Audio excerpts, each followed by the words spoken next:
नमस्कार मंडळी. जेव्हा तुम्ही आरशासमोर उभे राहता तेव्हा तुम्हाला समोर काय दिसतं? एक यशस्वी लढाया माणूस की स्वतःच्याच रंगावर, रूपावर आणि बँक बॅलन्सवर संशय घेणारा एक हरलेला चेहरा? मंडळी, जग तुमच्याशी तसंच वागतं जशी तुम्ही स्वतःला वागणूक देता. जर तुम्ही स्वतःला बिचारा समजून जगासमोर जाल तर लोक तुमच्यावर फक्त दया दाखवतील, आदर नाही. आणि दयेवर जगलेलं आयुष्य फार काळ टिकत नाही. आज आपण जाणून घेणार आहोत की स्वतःच्याच नजरेतलं हरवलेलं साम्राज्य परत कसं मिळवायचं. मंडळी, एक गोष्ट लक्षात ठेवा, या जगात कोणीही जन्मताना कुंकवत किंवा एव्हरेज म्हणून जन्माला येत नाही. परिस्थिती आणि लोकांचे टोमणे ऐकून आपण स्वतःभोवती एक मर्यादाची भिंत उभी करतो. आपण काय करतो जेव्हा कोणी आपली तुलना दुसऱ्या कोणाशी तरी करतं? उदाहरणार्थ, बघ त्याचा मुलगा कोठे पोचला, बघ तुझा मित्र किती कमवतोय. तेव्हा आपण शांतपणे मान खाली घालतो आणि ते स्वीकारतो. आपण जगाला आपल्यावर हसण्याची, आपल्याला गृहीत धरण्याची परवानगी देतो. मानसशास्त्र असं सांगतं की तुमच्याशी तसंच वागतं जशी तुम्ही स्वतःला वागणूक देता. जर तुम्ही स्वतःला एक बिचारा समजून लोकांसमोर सादर कराल तर लोक तुमच्यावर दया दाखवतील, तुमचा आदर करणार नाहीत. आणि लक्षात ठेवा, दयेवर चालणारं आयुष्य फार काळ सन्मानाने जगता येत नाही. आपण स्वतःला कमी समजण्याचं पहिलं कारण म्हणजे आपण दुसऱ्याच्या यशाचं ट्रेलर बघून आपल्या आयुष्याच्या अख्ख्या सिनेमाची तुलना करतो. सोशल मीडियावर कोणाची तरी गाडी, कोणाचं तरी हसणारं कुटुंब बघून आपल्याला वाटतं की आपलंच आयुष्य वाया गेले, पण पडद्यामागचं संघर्ष कोणालाच दिसत नाही. तुलना हा आत्मविश्वासाचा सर्वात मोठा शत्रू आहे.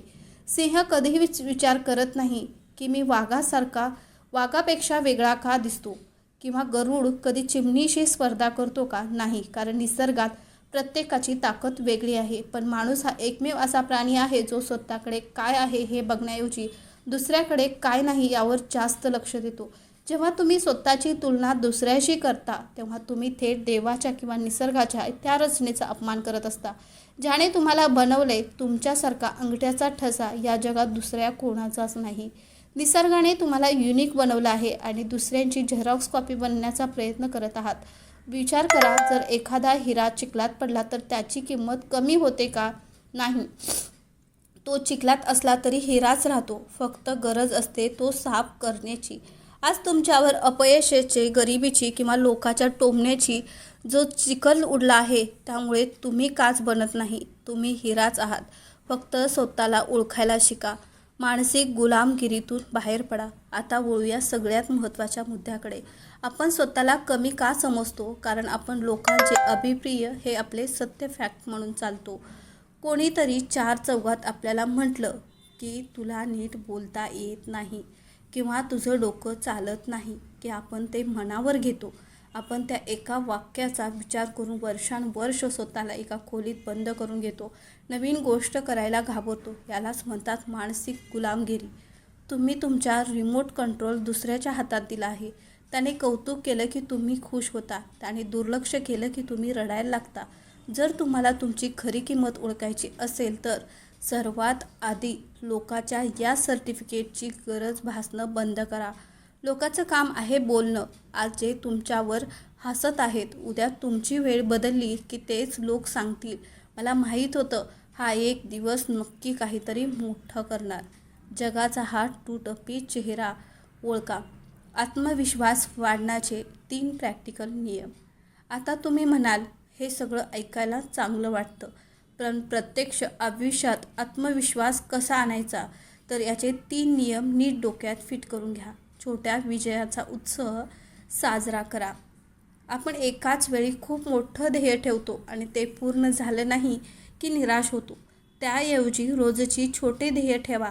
जर आज तुम्ही ठरवलेलं काम वेळेत पूर्ण केलं तर स्वतःची पाठ थोपटा.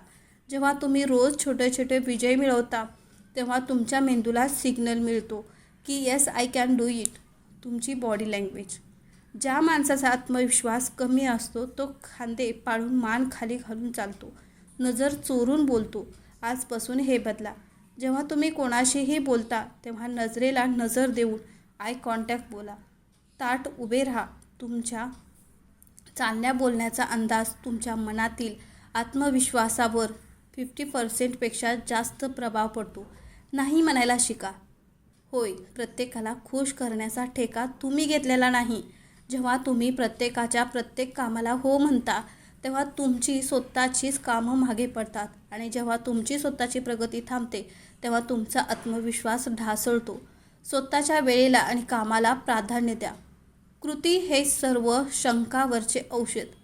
मित्रांनो, नुसते मोटिवेशनल व्हिडिओ बघून किंवा पुस्तके वाचून कोणाचाच आत्मविश्वास वाढत नाही. आत्मविश्वास घरात बसून विचार केल्याने येत नाही, तो मैदानात उतरून कृती ॲक्शन केल्याने येतो. तुम्हाला ज्या गोष्टीची सगळ्यात जास्त भीती वाटते ती गोष्ट पुन्हा पुन्हा करा. तुम्हाला लोकांसमोर बोलायला भीती वाटते, बोला. तुम्हाला नवीन व्यवसाय सुरू करायला भीती वाटते, एक छोटं पाऊल टाका. अपयशाची भीती वाटते, पडू द्या, कारण पडल्याशिवाय धावता येत नाही. भय आणि संशय हे फक्त शांत बसलेल्या माणसाच्या डोक्यात घर करतात. जेव्हा तुम्ही कामात व्यस्त होता, जेव्हा तुम्ही स्वतःच्या ध्येयासाठी घाम गाळायला लागता ना, तेव्हा डोक्यातल्या फालतू विचारांना जागाच उरत नाही. तुमची प्रगती हेच तुमच्या मनातल्या भीतीला संपवण्याचा एकमेव मार्ग आहे. आज कदाचित तुमचे खिसे रिकामे असतील, आज कदाचित तुमच्यासोबत कोणी नसेल, आज कदाचित नशिबानेही तुमची पाठ फिरवली असेल, पण जोपर्यंत तुमच्या छातीत श्वास सुरू आहे, तोपर्यंत तुमची कहाणी संपलेली नाही. इतिहास चाळला तर दिसेल की जगात जेवढेही महान लोक झाले, ते कधी ना कधी शून्यावर होते. त्यांच्यावरही जग हसलं होतं, पण त्यांनी जगाच्या हसण्याला आपला कुमकुवतपणा बनवला नाही, तर त्यांनी आपली इंधन बनवलं. स्वतःला कमी समजणं आज, आत्ता आणि या क्षणी बंद करा. तुम्ही या पृथ्वीवर उगाच आलेले नाही आहात. तुमच्या जन्मामागे काहीतरी उद्दिष्ट आहेत. उठून उभे राहा, स्वतःच्या डोळ्यातील अश्रू पुसा आणि तुमच्या स्वप्नाच्या दिशेने एक पाऊल टाका. कोणी तुमच्यावर विश्वास ठेवू ना ठेवू, तुम्हाला स्वतःवर विश्वास ठेवावाच लागेल. कारण जेव्हा तुम्ही स्वतःवर विश्वास ठेवता, तेव्हा संपूर्ण ब्रह्मांड तुमच्या पाठीशी उभं राहतं. तुम्ही एक सामान्य व्यक्ती नाही आहात, तुम्ही एक अंगार आहात. फक्त स्वतःला ओळखायची उशीर आहे. हा व्हिडिओ जर तुमच्या मनाला स्पर्श करून गेला असेल, तर तुम्हाला आतून का एक नवी ऊर्जा मिळाली असेल, तर कमेंट बॉक्समध्ये मी जिंकणारच असं नक्की लिहा. व्हिडिओला लाईक करा आणि आपल्या गरजू मित्रांसोबत शेअर करा. चॅनलवर नवीन असाल तर सबस्क्राईब करायला विसरू नका. पुन्हा भेटू एका नवीन ऊर्जेसह एका नवीन व्हिडिओमध्ये. तोपर्यंत स्वतःची काळजी घ्या, स्वतःवर प्रेम करा. जय हिंद, जय महाराष्ट्र. धन्यवाद.